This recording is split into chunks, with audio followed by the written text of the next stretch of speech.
Ford power start button. I will try to see if we can't fit a universal dual USB outlet there instead.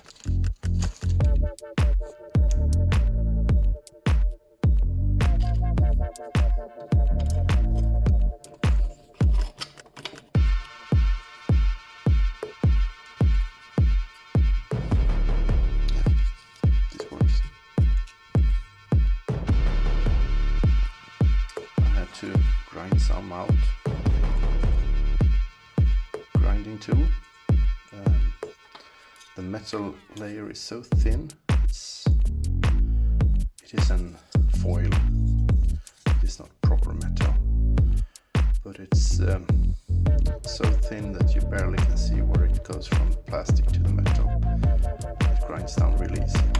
Now I've taken up the hole a bit so I can push down the screw in the USB here. So, like that.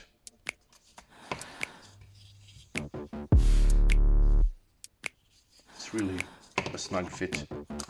And yeah, this is going to be really useful in the car. So this is how I added 2 USB ports to my Ford. I'll show you a picture afterwards on how it looks.